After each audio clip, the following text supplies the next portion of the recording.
Nous voici revenus à une nouvelle capsule. Aujourd'hui, je mets l'accent sur la terre que vous devez acheter, ceux qui vont faire des semis. On commence déjà à avoir des questions de gens qui disent « j'ai pas le pouce vert, j'ai pas le pouce vert ». Lâche-moi le pouce vert. Souvent, c'est parce que tu n'as pas la bonne terre. On va regarder ici deux sortes de terre. Peu importe la marque, OK? Je ne te donnerai pas des noms de marques. Ici, regarde, on voit de la terre à jardinage ou de la terre noire que j'ai fait bien sécher pour que tu vois comment cette terre-là, elle est sec. Elle retient pas l'eau. Elle coûte pas cher parce qu'elle vaut pas cher. Tu comprends? Ça, c'est de la terre pour mélanger à ta terre dehors. C'est pas de la terre pour faire des semis. Donc, achète pas ça. Si tu achètes ça pour faire tes semis, quand la germination va commencer, elle va toujours manquer d'eau parce qu'elle ne garde pas son eau, cette terre-là. Zéro. Regarde celle-là, OK? Regarde, on a des bouts de mousse de tourbe, on a de la perlite, la vermiculite, c'est les petits grains blancs, dans un terreau. C'est ça qu'il faut que tu achètes. Peu importe la sorte que tu vas acheter, il faut que tu vois sur ton contenant terreau, mousse de tourbe, perlite, vermiculite, puis souvent c'est marqué que c'est pour les semis. Donc c'est elle qu'il faut, parce qu'elle va retenir l'eau pour que tes graines germent. Tes graines, ils ne mourront pas de manque d'eau, ils vont être toujours dans une humidité. Vous le savez, une graine dans une zone sec, ça marche pas, hein? Ben c'est pareil dans vos pots. Retenez ça. Terreau, mousse de tourbe, perlite, vermiculite, c'est ça que ça te prend. Là-dessus.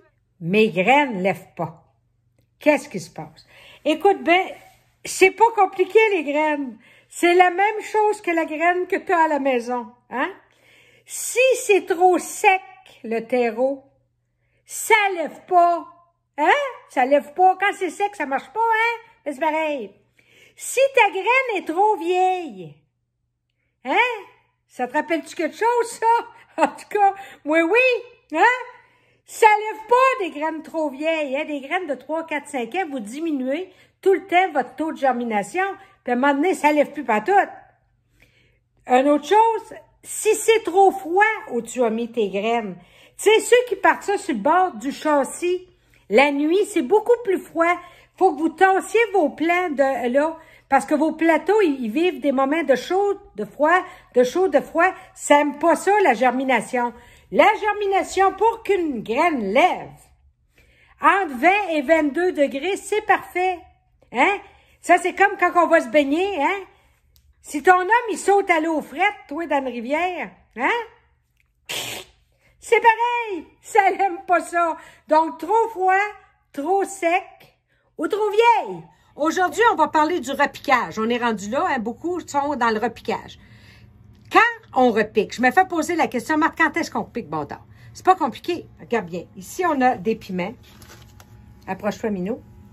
Voyez-vous, on repique au stade des 2 vraies feuilles. Ici, ça, c'est les fausses feuilles.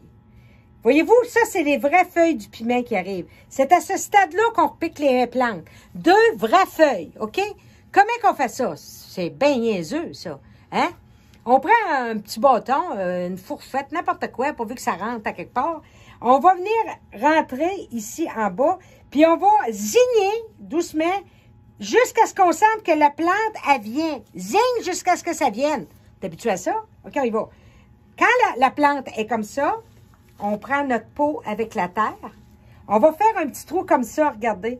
On va venir le coucher, puis vous pouvez l'entrer un peu. Hein. S'ils sont longs de même, rentre-la dans la terre. Ils vont faire des racines le long du coton. Tes tomates, pareil, rentre-la dans la terre. OK, comme ça. Et surtout, on va venir indiquer c'est quoi. Parce que si vous n'êtes pas habitué de les reconnaître à la feuille, moi, j'ai déjà vu du monde qui ont fait des boîtes à fleurs pour le galerie, mais au lieu de mettre des zinnias, ils avaient mis des piments. Ben, laisse-moi te dire que j'espère que tu aimes les petites fleurs qui ne durent pas longtemps, parce que une fleur de piment, il faut être proche pour l'avoir, hein? Ensuite, il y en a qui vont me demander, Marc, quand est-ce qu'on met de l'engrais? Vous êtes vite là-dessus, vous autres. Hein? Non, non, écoute bien. On va mettre de l'engrais quand la plante, elle a 4 vraies feuilles, 4. Ça veut dire pas avant 2 semaines, 2 semaines et demie. Hein? Avant ça, c'est trop tôt. Surtout là, jamais en mettre de l'engrais quand on vient de la replanter. Pourquoi? Elle vient de vivre comme une opération à cœur ouvert à se faire zigner dedans de même, là. Ceux qui se sont fait opérer à cœur ouvert, ils vous emmenaient-tu un gros steak patate pilée le soir? Hein? T'avais un petit jello décollé. Hein? Bon, ben, ça va être assez pour ça, juste de l'eau. Donc, après ça, vous les arrosez comme ça. Regardez, on va lui donner de l'eau. Puis, on va laisser faire la nature jusqu'à 4 vraies feuilles avant l'engrais. Et surtout, si c'est des légumes, on va prendre un engrais bio souplet. À moins que tu veuilles aller en oncologie. Là-dessus, on cultive notre bonheur. Bye-bye!